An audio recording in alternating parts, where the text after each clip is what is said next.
합니다. 그런데 그런 상황 가운데서도 산파의 역할이 굉장히 중요했다라는 부분들을 함께 이야기 나눴습니다.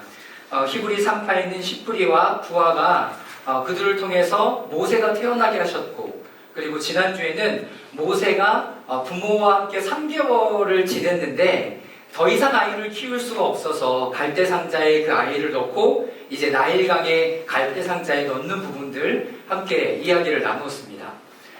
거기까지 이야기를 나누면서 하나님께서는 지금 이 민족을 구원하시기 위해서 많은 일들을 지금 준비하고 계획하고 계십니다. 우리는 지금 한눈으로 보고 있지만 이스라엘 백성들이 430년을 애굽에 살았고, 그리고 하나님께서 이 사건을 통해서 모세를 준비시킨 그 날들은 여러분 80년이 됩니다. 애굽에서 40년, 그리고 광야에서 40년, 다시 한번 하나님이 보내시는 그 땅까지 가기까지 80년이 걸린다는 거예요. 우리는 한눈으로 보죠. 그러면 우리가 어떤 하나님의 계획과 기도하는 것에 한 번에 하나님의 응답을 얻도록 우리가 기도하고 기대한다는 것은 솔직히 생각하면 어불성설이다라고 말할 수 있습니다. 한 사람의 어떤 민족을 구원하시고 이루어 가시는데 80년이 걸렸고, 한 사람을 준비시키는데 80년, 그리고 그 땅에서 430년의 시간을 보냈다면, 지금 우리가 보내는 시간은 남편이 아직 멀었어요, 아들이 아직 멀었어요, 딸이 멀었어요, 이런 이야기들은 하나님의 관점으로 보면 그냥 찰나와 같은 시간일 수도 있습니다. 그러니까 우리에게 필요한 것은 하나님의 관점이죠. 하나님의 관점이 지금 이 아이들을 어떻게 생각하고 바라보고 있을 것인가. 자, 그런데 그 상황 가운데 하나님께서 갈대 상자에 놓여있던 이 아이를 애굽 왕의 딸이 건져내게 하심으로 모세의 이름이 정해졌습니다. 제가 한번 읽어보겠습니다. 애굽 왕의 딸은 이 아이를 애굽 말로는 아들이라고, 히브리 말로는 물에서 건짐, 구원받았다라는 의미의 이름을 갖는 모세라는 이름을 지어주었다. 세상의 이름은 뭐였냐면 아들이다 라고 얘기했어요. 세상의 이름은 아들이었는데 하나님께서 이 아들을 보실 때는 뭐예요? 건져냄을 받은 사람 뿐만 아니라 많은 민족, 이스라엘 민족, 히브리인들을 그 애굽의 고통과 압제에서부터 건져낼 하나님의 사람이다 라는 이름을 지어주신다는 거예요. 여러분, 그래서 여러분들의 정체성을 세워갈 때 여러분들의 이름을 누가 지어주었는지는 중요하지 않아요. 스님이 지어주었건, 아니면 목사님이 지어주었건, 할아버지가 지어주었건, 할머니가 지어주었건, 그건 중요한 것이 아니에요. 더 중요한 이슈는 뭐냐면 내가 그 이름에 대한 정체성을 하나님의 말씀 안에서 찾았냐가 너무나 중요한 거죠. 여러분, 제 이름이 뭐예요? 지대근이잖아요. 네, 연못의 큰 뿌리. 네, 제가 고등학교, 중학교 다닐 때 이대근이라고요, 아주 그런 그 야한 영화를 찍는 그 사람이 있었어요. 예, 여러분들 다 모르세요. 왜냐하면 제목이 뽕 1, 2, 3, 산딸기 1, 2, 3 막 이런 걸로 나갔으니까. 여러분, 그러면 다 알아요. 여러분, 그래서 제 이름이 싫었어요. 지대근이 뭐야? 흔한 이씨나 김씨도 아니고 지씨. 아무리 학교에서 찾아봐도 지씨가 없어요. 야, 대박이죠. 그래서 제가 지난주에 수련회 갔다 왔잖아요. 가서 등록 데스크에 가서 이름이 뭐냐고, 네, 지대근입니다. 그랬더니 옆에 가서 이름표를 찾으래요. 그래서 그 사람, 그 스태프들이 건져주는 딱 이름을 봤는데 지대웅인 거예요. 지대웅. 그래서 이거 내 이름 아닙니다. 그랬더니 선생님이, 목사님께서 잘못 이름을 불러주셔서 이렇게 된 것 같다고. 그리고 전화번호를 물어보더라고요. 그래서 네, 010-201, 네, 얘기했더니 번호가 틀린 거예요. 그러면 교회는 어디세요? 그랬더니 교회도 틀린 거예요. 리프레임 처치요. 그랬더니 없는데요? 이름이 비슷한 사람이 있는 거야. 대박. 야, 두 번째 이름까지 비슷한 사람을 처음 만났어. 그리고 이제 오전 강의가, 점심 강의가 끝나고 저녁 때 됐는데 한 남자분이 혼자 앉아 계신 거예요. 그래갖고 제가 남자니까 같이 그 앞에서 밥을 먹으려고 앉았더니 이름표에 지대웅. 헐, 대박. 그 사람하고 하루 종일 교제했어요. 그리고 올 때까지 교제했어요. 알고 보니까 도미니카 선교사더라고요. YM 출신이고. 그러면서 이름을 누가 지어주셨어요? 그랬더니 자기 아버지가 장난하면서 대웅제약 대웅을 지었대요. 그러면 형이 있어요? 그랬더니 형은 있대. 이름이 뭐예요? 그랬더니 바울이래.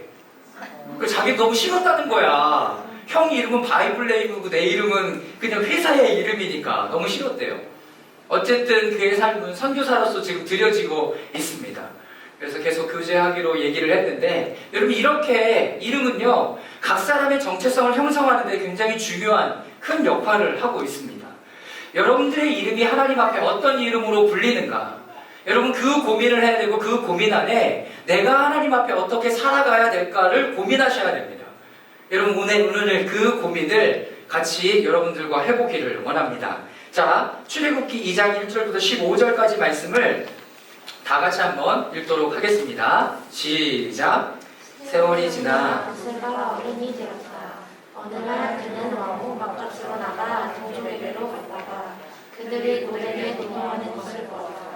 그때에 그는 동족인 히브리 사람이 이집트 사람에게 매를 맞는 것을 보고 좌우를 살펴서 사람이 없는 것을 확인하고 그 이집트 사람을 쳐 죽여서 모래 속에 묻어버렸다.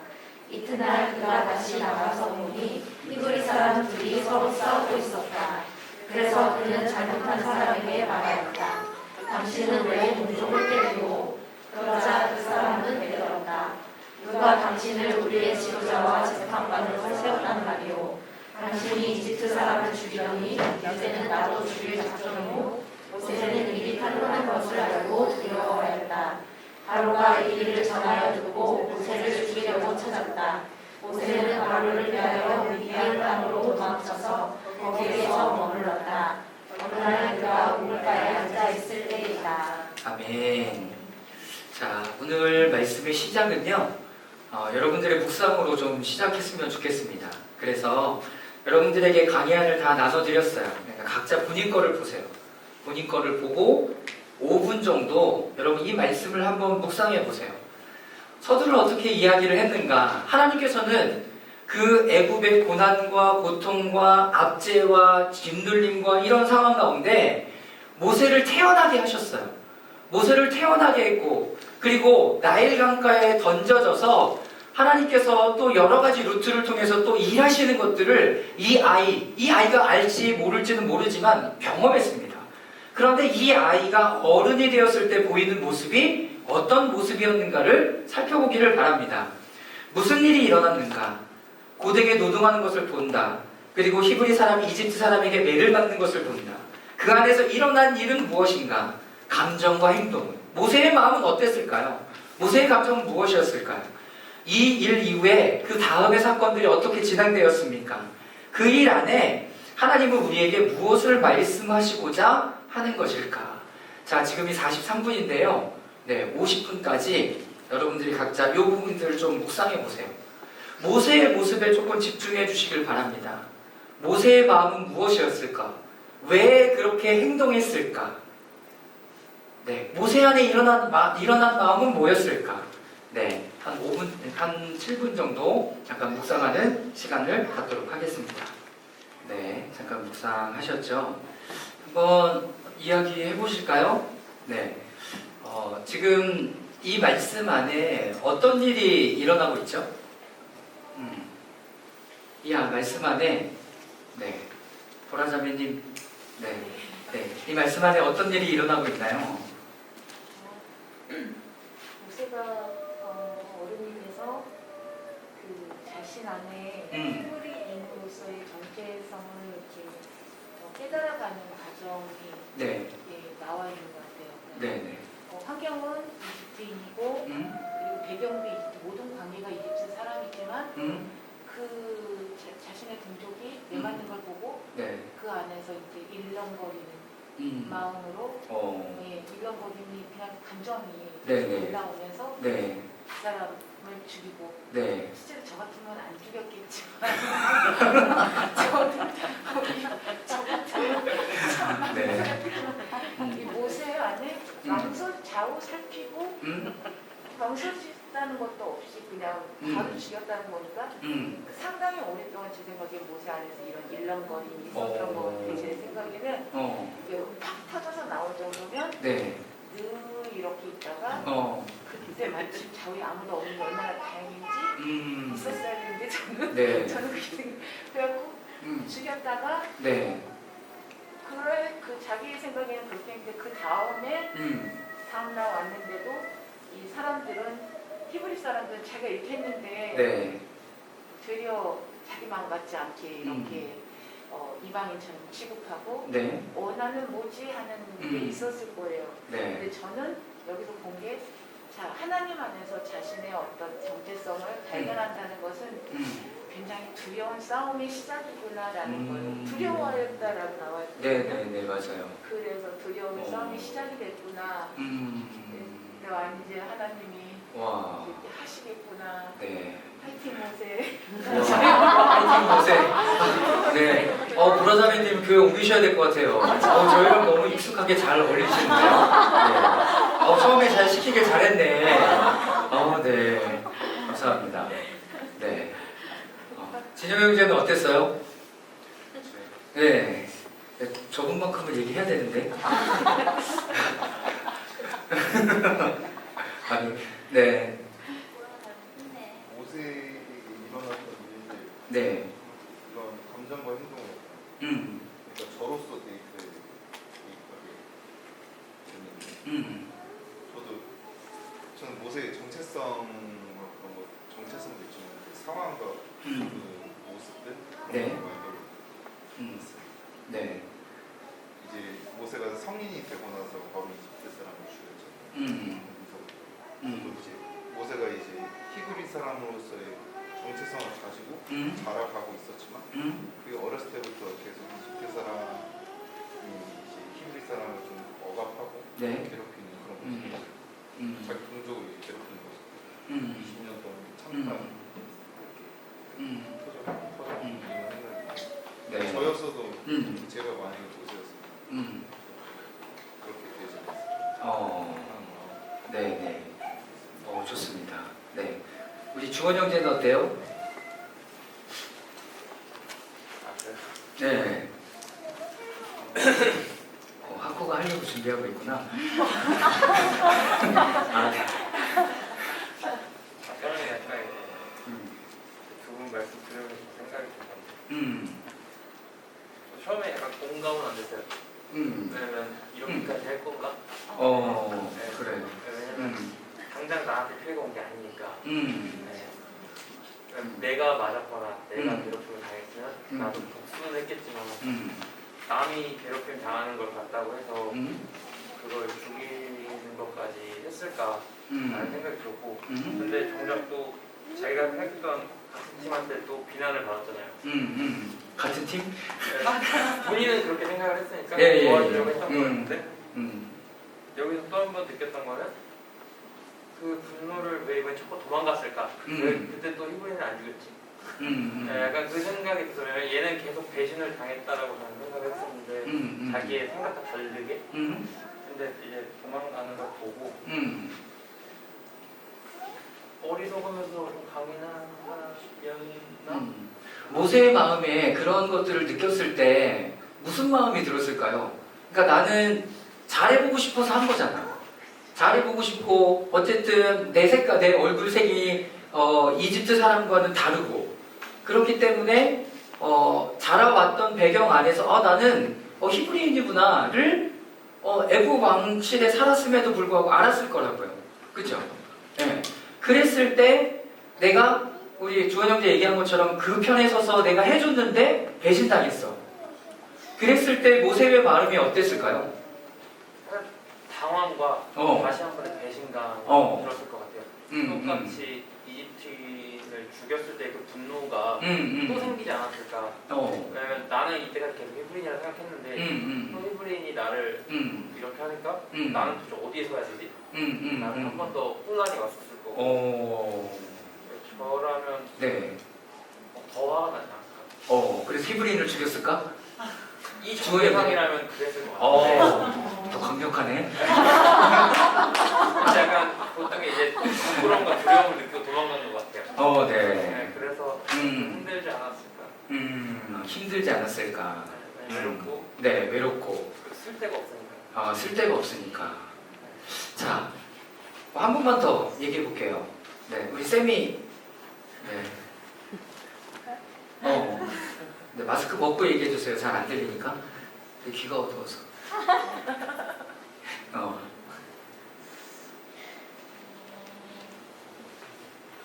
느낀 거는 그냥 모세는 히브리 사람으로서 자신의 정체성을 잊지 않고 살았다라는 게 가장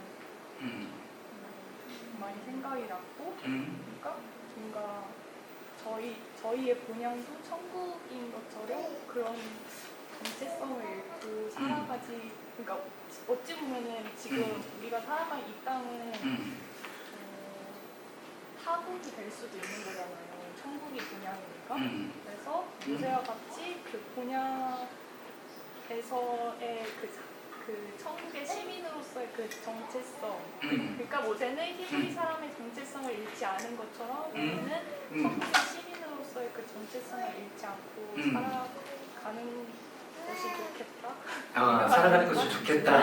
그렇게 맨날 때리고, 죽이고, 숨기고, 도망가고, 막 이렇게? 그것까지 생각하지 않았어요. 왜 그것까지 생각 안 해요? 여기 그런 일이 나오는데. 네. 그냥 그 11절만 생각했던 것 같아요. 조금 시간 더 줬어야 됐네. 네. 네. 좋습니다. 여러분, 한 사람만 더 해볼까요? 네. 누가 해볼까? 나 해보고 싶다. 지금 얘기 안 나온 얘기가 나에게 있다.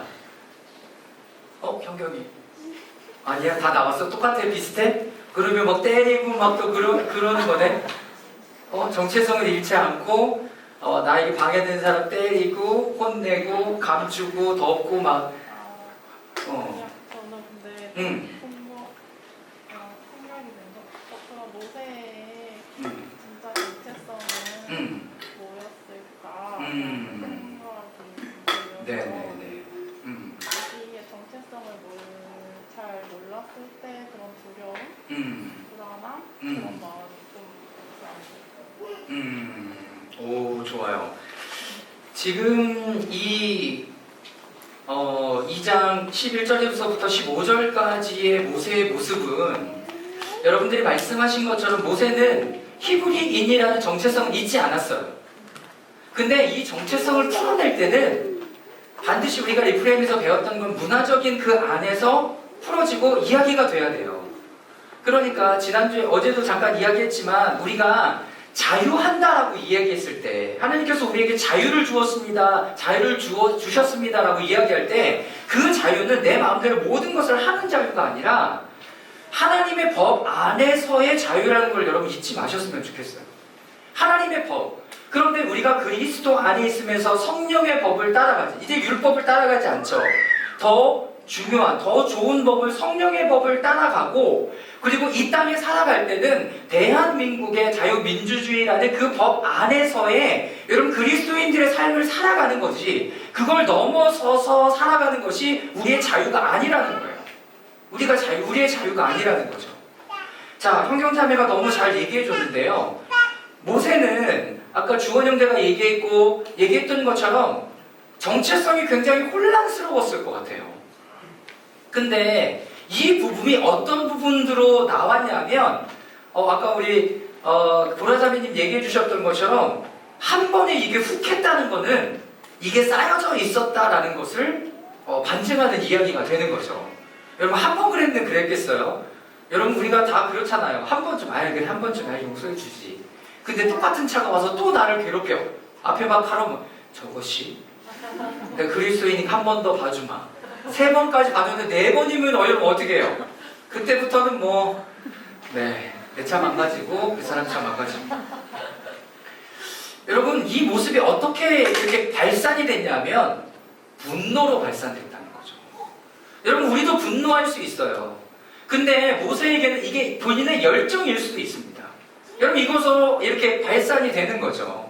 여러분 모세의 정체성은 2장 1절 말씀에 보면 이렇게 기록되어 있습니다. 우리 다 같이 한번 읽어보도록 하겠습니다. 그 아이가 시작. 그 아이가 정체성에 그 여인이 그 아이를 밥을 따르게 데려다니 공주는 이 아이를 양자로 삼았다. 공주는 내가 그를 물에서 건졌다 하면서 그의 이름을 모세라고 지었다. 네, 모세 모세라고 지었다. 처음에 말씀드렸던 것처럼 히브리 말의 모세, 아들이란 뜻이고요. 그가 하나님 앞에 건짐받은 그 자체는 내가 구원받을 뿐만 아니라 나를 통해서 하나님이 많은 사람을 구원하시고자 하는 하나님의 계획이 그것 가운데 여러분 녹아져 있는 거예요. 하나님이 여러분들을 구원하시고 예수 그리스도를 알게 하셨다. 믿음의 가정에서 태어나게 하셨다. 내가 이렇게 하나님 앞에 예배드리고 있다라는 자체는 내가 하나님 앞에 구원받을 뿐만 아니라 나를 통해서 하나님이 다른 사람들도 구원하시기를 원하시는 하나님의 마음이 있음을 여러분 인지하셔야 된다는 거예요. 제가 그래서 콜링과 사명을 여러분 적어두었습니다. 요 몇 주간 계속 이야기가 되는 얘기가 이 이야기죠. 사명은 뭐냐면 다 같이 한번 읽어보겠습니다. 성경에서 시작. 성경에서 하나님이 하나님의 백성을 부르셨다 했을 때 그 부르심은 항상 구원의 은혜로 부르셨다.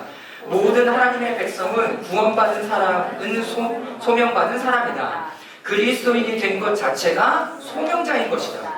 네, 여러분들이 그리스도인, 내가 예수님을 믿겠습니다 한 자체가 여러분들이 이미 뭘 받은 거예요? 콜링을 받은 거예요. 콜링을 받은 거예요. 그런데 우리는 헷갈려요. 목사로서의 콜링, 선교사로서의 콜링, 사역자로서의 콜링을 이야기하면서 나는 어떻게 계속 뒷걸음질 치는 거죠. 저는 아니에요. 저는 아니에요. 저는 아니거든요. 여러분, 그런데 성경에서 나오는 하나님의 부르심은 여러분들 모두를 하나님께서 구원해 주신 그 자체를 여러분 부르심이다라고 이야기를 한다는 거예요. 자, 옆에 분들에게 이렇게 인사하십시오. 뭐라고 인사하냐면 당신은 소명자입니다. 당신은 소명자입니다. 네, 여러분 소명 받으신 분이에요. 여러분 도망가면 안 되죠. 그런데 우리는 계속 도망가요. 저는 아직 아니에요. 교회만 다닐 뿐이에요. 이렇게 도망가고 있는 거죠. 성경은 여러분 이 사람을 그리스도인이라 부르지 않아요. 자, 두 번째는 사명이죠. 샌딩이에요. 콜링은 하나님 앞에 부름받아서 내가 구원을 얻은 거라면 샌딩은 하나님 앞에 보냄받는 사명을 이야기합니다. 자, 다 같이 한번 읽어보겠습니다. 시작. 각 사람에게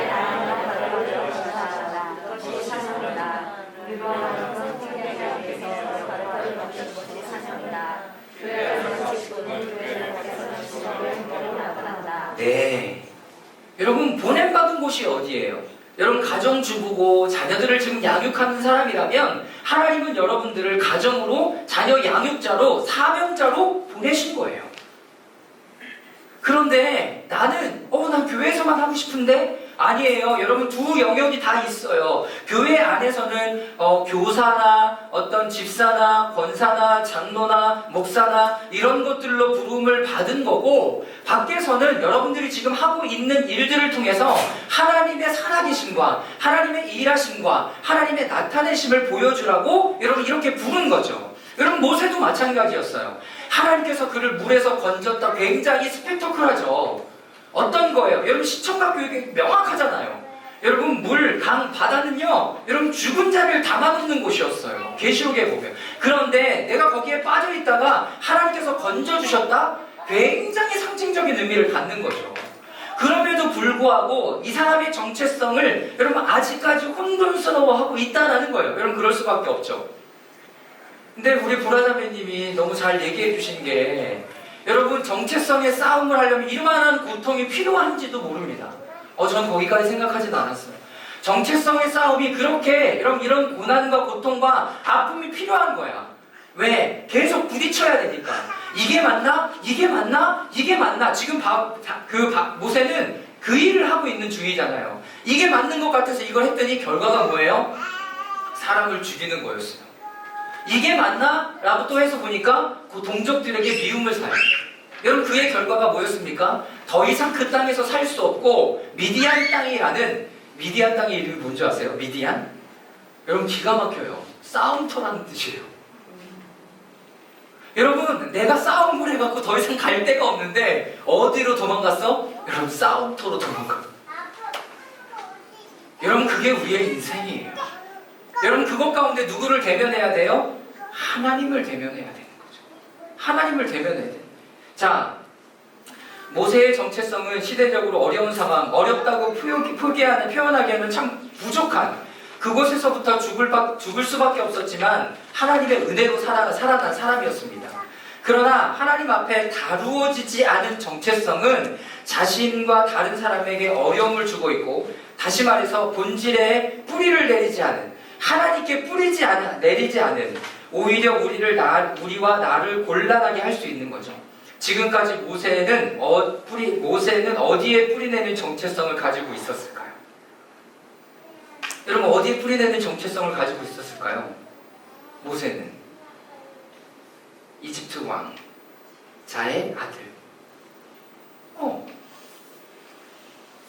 로얄 패밀리에 거기에 뿌리를 내리고 있는 거죠. 근데 민족적으로는 히브리인이야. 그리고 장성했다라고 표현했으니까 자기의 의사권이 있는 사람이었다고요. 그런 거를 볼 수 있는 거죠. 지위도 좋아. 여러분, 민족적으로 이것도 됐어. 그리고 내가 장성해서 나의 어떤 입김을 낼 수 있는 컨디션이 돼버렸습니다. 여러분, 이런 것이 여러분들의 정체성을 정리하지 않는다는 거예요. 모세의 모습을 보니. 교회가 정리되지 않은 상태에서 교회 다니는 사람이다, 저 교회 다녀요 라고 얘기하는 게 여러분들의 정체성이 아니에요. 죄송하지만. 믿음의 가정, 저는 모태신앙입니다가 여러분들의 정체성이 아니라는 거죠. 그가 다닌 학교, 저는 학교에서 이렇게 배웠습니다, 저는 이런 것을 좋아합니다, 저희 비전은 이런 겁니다가 여러분들의 정체성이 될 수가 없어요. 여러분들의 정체성은 어디서 정리가 되어야 돼요? 여러분, 하나님 앞에서 정리가 되어져야 돼요. 어디? 하나님을 대면하는 것 가운데 정리가 되어야 된다는 거예요. 모세는 지금 하나님을 대면한 적이 없어요. 하나님을. 우리에게는 뭐가 있어요? 말씀이 있잖아요. 그러니까 말씀에 뿌리내린 정체성이다 라고 이야기를 할 수 있어요. 우리는 하나님을 만났으면 하나님을 만난 그 안에서의 정체성, 여러분, 그렇다면 중요한 건 뭐예요? 하나님을 만난 경험함이 굉장히 중요하죠. 교회를 다니고 사역을 하고 아울리치를 하고 그러면 때 우리가 갖는 건 뭐냐면 그 안에서 하나님의 일하심과 하나님의 역사하심을 여러분 반드시 경험할 수 있어야 됩니다. 그게 왜 중요하냐고요? 내가 하나님과 연결되어져 있다는 여러분 자그마한 실마리를 가질 수 있으니까. 그래서 내가 교회 다니고 있습니다, 저는 모태신앙입니다, 미션 스쿨을 나왔습니다가 나의 정체성이 될 수가 없어요. 여러분, 지금 모세가 그런 삶을 살았거든요. 자신의 정체성으로는 히브리인이었어요. 그리고 애굽의 왕자였어요. 그게 최고의 교육을 받았겠죠. 여러분, 그리고 장성해서 자기의 입김을 내고 여러분 돈을 벌기 때문에 돈을 쓸 수 있었어요. 그렇다고 본인이 했던 모든 일에 여러분 지원을 받고 격려를 받고 응원을 받았나요? 오늘 말씀엔 적어도 아니에요. 그가 사람을 죽였고요, 민족에게는 버림을 받았어요. 이것이 하나님 앞에 정리되지 않으면, 하나님 앞에 다루어지지 않으면 여러분, 우리도 모세에게 이렇게밖에 할 수 없다는 거예요. 모세처럼 내가 잘해보려고 교회에서 열심히 봉사했는데 사람들이 다 싫어해. 여러분, 혹시 그런 일들 있지 않았어요? 내가 열심히 해본다고 나는 여기에서 열심히 해봤는데 모든 사람이 나를 좋아하지 않아. 얼마나 슬픕니까? 얼마나 슬픕니까? 뭐가 들어간 거예요? 죄송하지만 자신의 힘이 들어간 거죠. 하나님은 성경에서 나에 대해서 이렇게 말하고 있습니다. 시편 139편 13절 14절 말씀 우리 연속해서 함께 읽겠습니다. 시작. 주님께서 나의 장기를 창조하시고 내 모태에서 나를 짜맞추셨습니다. 내가 주께 감사함은 나를 지으심이 신묘막측하심이라. 주의 행사가 기이함을 내 영혼이 잘 아나이다. 잠언 말씀을 여러분들이 개인적으로 읽어보시고, 하나님은요 나를 모태에서부터 알았어요. 그러니까 하나님께서 이 모세를 건지시려고 히브리인 상사를 준비하셨고, 나일강에 던져졌을 때 이방 사람을 통해서 그를 건져내셨고, 여러분 지키고 보호하시잖아요. 여러분, 그런데 하나님의 놀라운 계획이 있음에도 불구하고 우리는 자꾸 다른 데 정체성을 두고 있는 거죠. 다른 데 정체성을 두고 있는 거예요. 여러분, 영적 성장에는 여러 가지 단계가 있습니다. 그런데요, 여기 영적 성장의 단계를 보면 여러분 한번 보세요. 자, 영적 단계, 유아기, 자신의 감정, 정욕, 영적 무지, 영적 무지가 아니라 영적 무지, 특징, 기분이 상함. 네, 여기 웃거나 고개 끄덕이면 안 되는데 왜? 내가 영적 유아기니까. 네, 자, 청년기, 자신의 열정, 그리고 특징은 열정이야. 근데 그 특징은 뭐냐면 컨트롤이 돼. 자, 영적 성인기, 하나님의 영, 자신을 지배하는 것이 하나님의 영이야. 그리고 특징은 뭐냐면 책임과 그리고 의무, 성숙한 거죠. 그리고 특징은 뭐냐면 이해와 분별이 돼요. 여러분, 모세는 이 적어도 세 단계 가운데 어디에 속하는 것 같아요? 네. 모세는 어디에 속하는 것 같아요? 네, 유아기. 자신의 감정에 따라 움직여요. 계속 휩쓸리고 있는 거죠. 두 번째, 특징은 뭐예요? 영적으로 무지해요. 이 사건이 지금 어떤 것을 이루어낼지 몰라요. 그리고 정욕 가운데, 아까 우리 보라자매 얘기해 주셨던 것처럼, 그래, 참았어. 하는 거, 이야! 빡! 터진 거죠. 또 다른 특징은 뭐예요? 네, 기분이 상했죠. 예. 여러분, 어려워하지 마세요. 영적 무지, 이렇게 어린아이 단계일 수 있어요. 자, 그런데 이 영적 유아기 가운데 좋은 건 뭔지 아세요? 여러분, 이 사람들에게 하나님을 만날 수 있는 계기가 주어져요. 굉장히 큰 은혜죠. 내가 이렇게 살아가는 것을 하나님 원치 않으세요. 그래서 하나님을 만날 계기가 그 사람들에게 주어져요. 두 번째, 이 사람들이 하나님 앞에 성장하고 자라가야 되려면 어떻게 해야 되는 줄 아십니까? 여러분, 성실하셔야 돼요. 근면하셔야 돼요. 그래야 여러분들이 영적으로 성장하고 자라갈 수 있어요. 자, 두 번째, 청년기에는 자신의 열정이 중요해요. 왜? 여러분, 청년의 특징이 뭐예요? 패션, 열정이잖아요. 자, 특징도 열정이에요. 근데 중요한 것은 뭐냐면 그 열정이 어떻게 된다? 컨트롤되고 있다라고 얘기하면 여러분들이 청년기를 지나가고 있는 거예요. 야, 내가 오늘 불같이 하얗게 태워버리리라 라고 얘기했는데 내일 나의 일정이 있네? 적당히. 여러분, 내일을 생각하지 않고 다 태워버리는 건 뭐예요? 여러분, 아마추어예요. 아마추어. 프로페셔널은 어떻게 합니까? 자신의 비밀 병기들을 항상 남겨두죠. 자신의 비밀 병기. 제가 집회 갈 때마다 저는 항상 하얗게 불태우고 와요. 네. 하얗게 불태우고 와요. 내일은 없으니까. 근데 저희 아내가 항상 뭐라 그래요? 여보, 프로페셔널은 자기의 뭐 하나를 다시 남겨놔. 중요한 게 뭐예요? 컨트롤 되는 거예요. 컨트롤 되는 거. 세 번째, 성인기. 하나님의 영이 그를 다스리고 인도하세요. 성숙하죠. 책임과 의무를 다해요. 자, 근데 여기 안에 더 중요한 건 이해와 분별이 돼요. 어떻게 할 수 있을까? 이 부분들을 어떻게 하면 더 멋지고 지혜롭고 이렇게 갈 수 있었을까? 모세가 지금 이 상황 가운데 성인기를 지나가고 있다면, 나이만의 성인기가 아니라 영적 성인기를 지나가고 있다면 이해와 분별을 해갖고 내가 나설 때가 아니다 오늘은. 네, 이렇게 얘기했겠죠.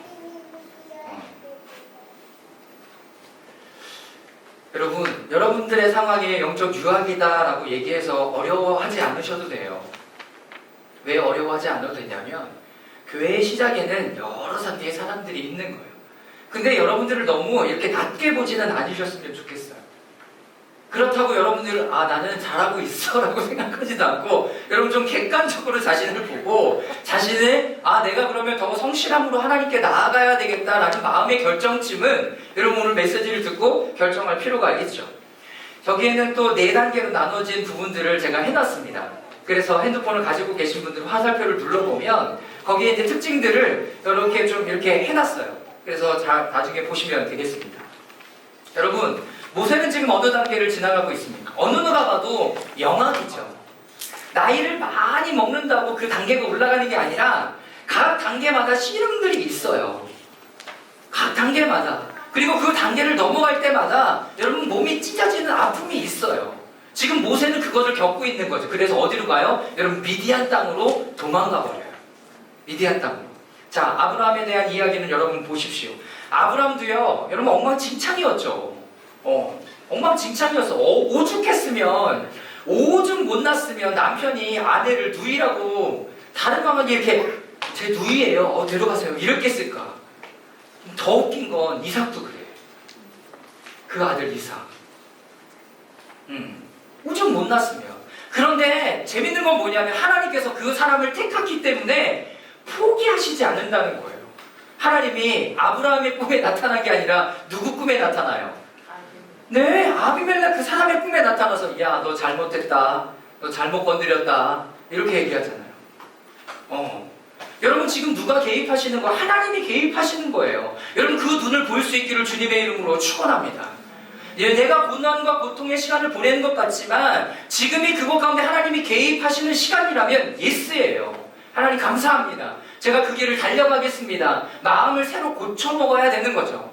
여러분 창세기 22장에 그래서 하나님께서는요 마지막 테스트를 하시죠. 창세기 22장 2절부터 12절 말씀을 우리 다 같이 한번 읽어보도록 하겠습니다. 하나님이 말씀하셨다. 시작. 하나님이 말씀하셨다. 너의 아들 내가 사랑하는 외아들 이삭을 데리고 모리아 땅으로 가거라. 내가 너에게 알려주는 산에서 그를 번제물로 바쳤다. 천사가 말하였다. 그 아이에게 손을 대지 말아라. 그 아이에게 아무 일도 하지 말아라. 내가 너의 아들 너의 외아들까지도 나에게 아끼지 아니하니 내 하나님 두려워하는 줄을 내가 이제 알았다. 거기에 제가 밑줄 그어놨잖아요. 내가 이제 알았다. 우리말 성경에는 이제야 내가 하나님 경외하는 줄 알았다라고 얘기합니다. 하나님은요 인신제사를 원하시는 분이 아니세요. 그럼에도 불구하고 아브라함에게 인신제사, 아들을 바치라는 인신제사를 요청했을 때는 하나님께서 하나님의 뜻과 마음을 이미 아브라함은 읽고 있었다라는 얘기가 되는 거예요. 여러분 아브라함이 여러분 밤새도록 고민했는지 모릅니다. 그런데 그의 행동이 뉘엿뉘엿하고 여러분 닝기적 하는 게 아니라 아침 일찍 일어나 땔감을 싣고 자기 종과 아들을 데리고 모리아산으로 출발하잖아요. 그가 밤새도록 기도했는지는 모르지만 그의 마음에 확신이 있었던 거죠. 하나님께서 여러분들에게 그 테스트와 그 시험을 여러분 그런 시련들을 여러분들 가운데 주셨을 때 내가 이제 하나님 앞에 성장하는구나. 여러분 이렇게 받아들이시길 바랍니다. 여러분 모세는 지금 이 시간들을 여러분 겪고 있습니다. 어딘 땅으로 갔다고요? 여러분 미디안 땅으로 갑니다. 여러분 싸움이 일어나는 그 땅으로 가요. 자, 첫 번째 우물에서 새로운 삶이 시작된다. 여러분 하필 우물이에요. 자, 15절 말씀 다 함께 읽겠습니다. 시작. 모세를 죽이려고 찾았다. 모세는 바로를 피하여 미디안 땅으로 도망쳐서 거기에서 머물렀다. 어느 날 그가 우물가에 앉아 있을 때이다. 네, 누가 나타나냐면 항상 이렇게 우물 중심으로 목자들하고 연약한 사람들과 이렇게 어려움을 당하기 시작하는 거죠. 그래서 미디안의 제사장이었던 7딸을 가진 자들이 와서 이제 앞으로 모세의 와이프가 되는 사람이 와서 이렇게 할 때 목자들이 괴롭히니까 이 사람 모세가 이 부분들을 내어줬고 이 사람들이 편하게 물을 마실 수 있도록 도와주는 이런 일들이 벌어져요. 자, 재밌는 게 뭔지 아세요? 모세가 여기에도 어떻게 하고 있어요? 여러분 그 사람들의 이야기에 끼어들고 있어요. 모세가 왜 그랬을까요? 여러분 모세에겐 열정이 있어요. 그의 마음 가운데 또 뭐가 있어요? 정의로움이 있어요.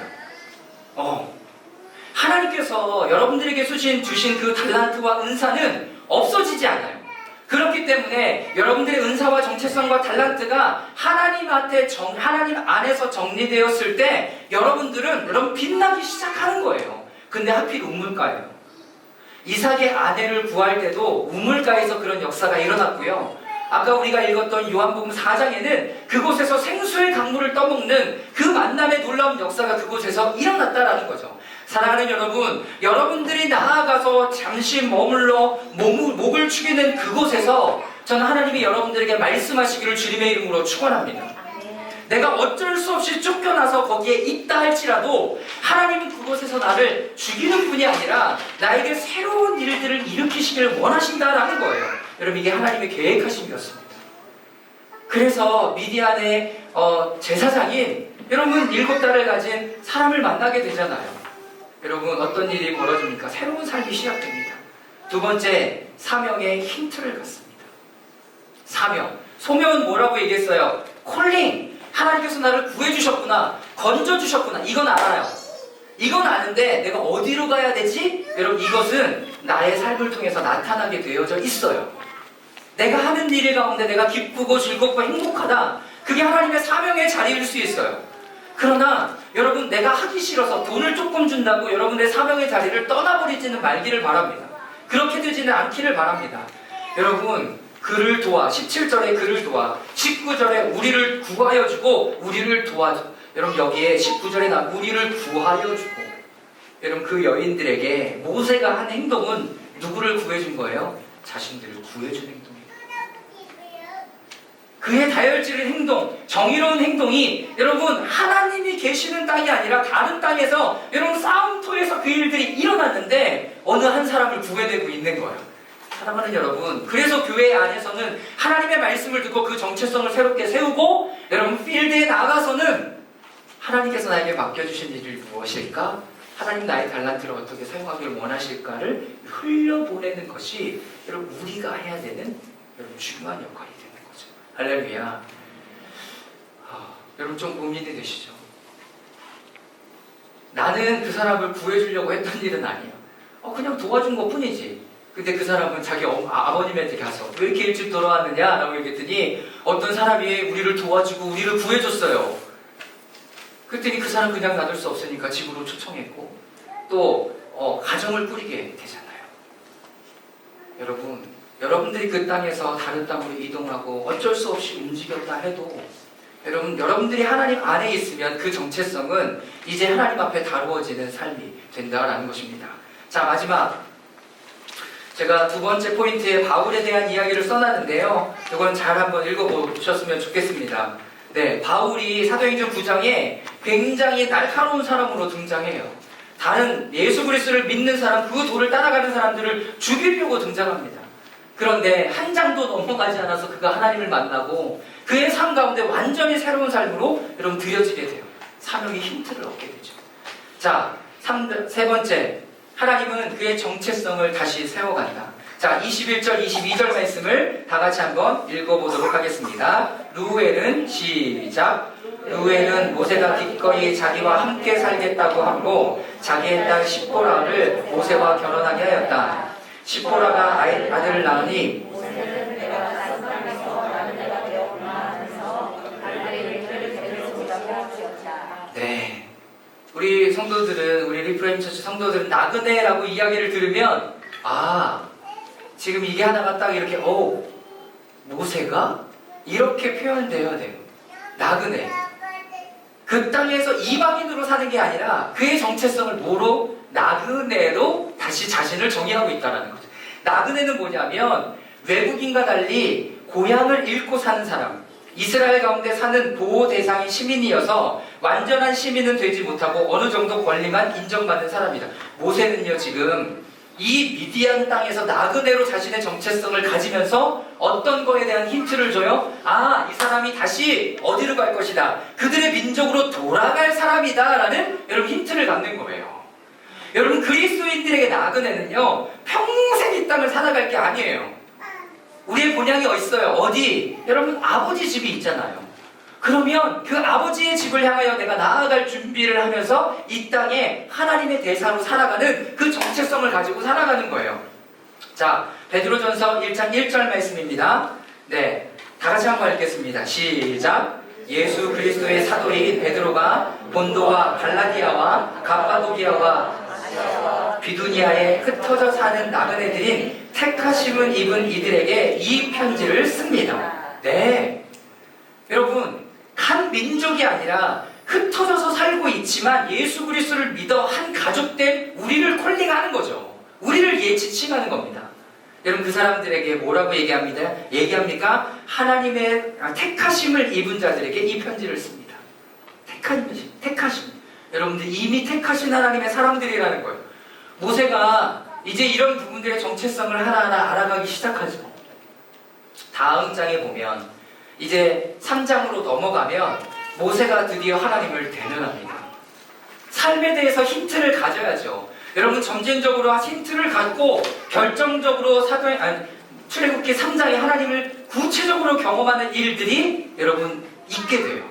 사랑하는 여러분, 저는 여러분들이 이 말씀을 읽어가며 그런 사모함이 있기를 바랍니다. 어떤 마음, 어떤 사모함. 하나님이 나에게 찾아와 주셨으면 좋겠다.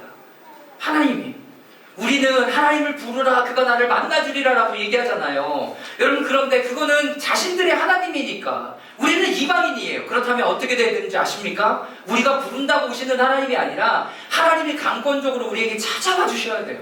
여러분 모세에게도 다음 주 말씀을 보면 여러분 출애굽기 3장 1절부터 보면 하나님께서 모세에게 찾아오십니다. 찾아오세요. 여러분 다음 주에 예배를 기대하면서 하나님 이 말씀 가운데 나에게 찾아와 주십시오라는 기도가 여러분 다음 주 한 주 가운데 여러분 모두에게 있기를 바랍니다. 하나님 나에게 찾아와 주십시오.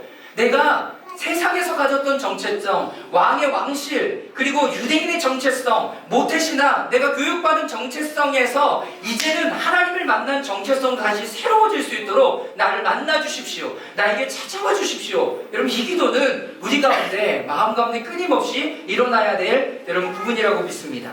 자, 히브리서 11장 13절입니다. 함께 읽겠습니다. 시작.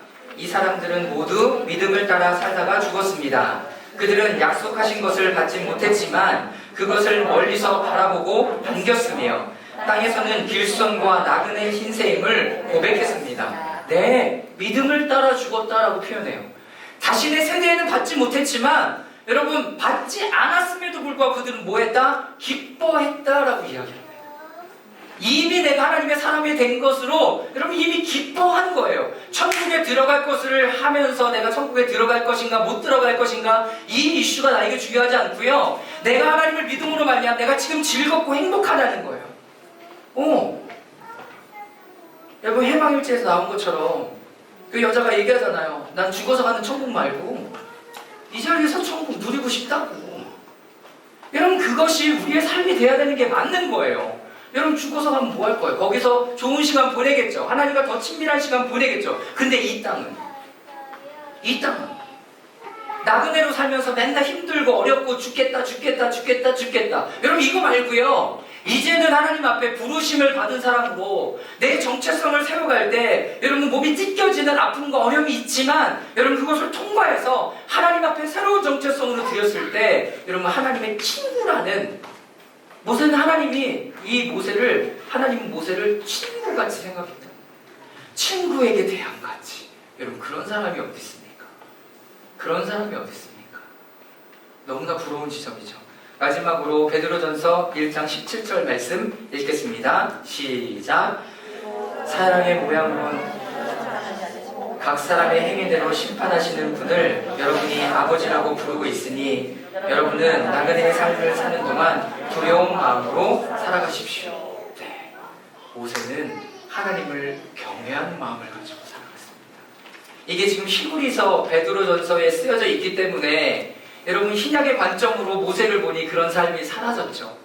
그러나 우리가 지금 이 땅을 살아갈 때는 여러분 쉽지는 않은 거예요. 아픔이 있는 거고 여러분 동족에게 버림받기도 하고 가족에게 욕도 먹고 여러분 이런 수없이 많은 시간들을 겪어가지만 반드시 뭐가 필요해요? 모태신앙이다. 내가 미션스쿨을 나왔다. 여러분 이런 것들로 여러분들의 정체성을 형성해 가면 여러분들의 열정과 여러분들의 사랑과 여러분들이 하는 일은 나와 다른 사람들에게 어려움을 줄 수 있다는 거죠. 그렇기 때문에 오늘 여러분들이 마음의 결정을 하고 하나님 제가 싸움터인 여러분 미디안 땅에 있지만 그곳에서 삶의 힌트를 얻기를 원합니다. 정체성의 힌트를 얻기를 원합니다. 내 삶의 달란트와 그 힌트를 얻기를 원합니다. 그리고 하나님을 구체적으로 만나 내가 하나님 앞에 더 기쁨으로 드려질 때 이것이 100% 아니 200%가 하나님 앞에 넉넉하게 사용될 수 있도록 나에게 기름 부어 주십시오. 여러분 이 기도가 오늘 우리의 기도가 될 수 있기를 기도합니다. 아멘.